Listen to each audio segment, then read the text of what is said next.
மேஷராசி 2026 குரு பார்வை சூரியன் சுக்கிரன் மேலே விழுறதுனால இந்த வருஷம் உங்களுக்கு ஒரு சிறப்பான வருஷமாக அமையும்.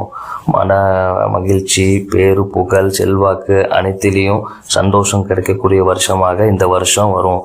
10ல் குரு பார்வை விழுறதுனால கர்மாவுடைய வேலையை காட்டும். அது உங்களுடைய பூர்வ புண்ணிய ஸ்தானத்தையும் உங்களுடைய புண்ணியத்தையும் கொடுக்கக்கூடிய ஆண்டாக இந்த வருடம் உங்களுக்கு கிடைக்கும். சொல்வாக்கு, செல்வாக்கு, தன்னம்பிக்கை அதிகரிக்கும். குடும்பத்தில் இருக்கிறவங்களுடைய உடல் நலம் மேற்படும். குழந்தைகள் படிப்பில் கவனம் தேவை. ஏன்னா சனியுடைய பார்வை விழுறதுனால குழந்தைகள் மந்தமாகவும் சுறுசுறுப்பு இல்லாமல் இருக்கிற மாதிரி இருக்கும். அதில் கொஞ்சம் கவனமாக இருக்கணும். பெண்களுக்கு பொதுவாக பார்க்கும்போது இந்த வருடம் அதிர்ஷ்டமான வருடமாக அமையும்.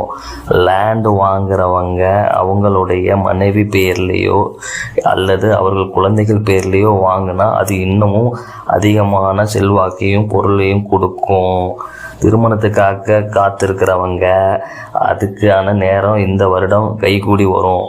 6 மாதம் கழித்து முயற்சி செய்தால் அதில் நற்பலன் கிடைக்கும்.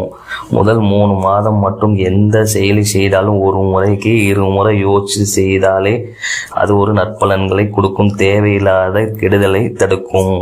3ல் குரு வரனால ஆண் நண்பர்களிடம் பெண்ணும், பெண் நண்பர்களிடம் ஆணும் கவனமாக இருக்கணும். 4ல் குரு அமர்றனால கொஞ்சம் விருப்பும் வர வாய்ப்புகள் அதிகமாக இருக்கும் கணவன் மனைவிக்கு இடையில்.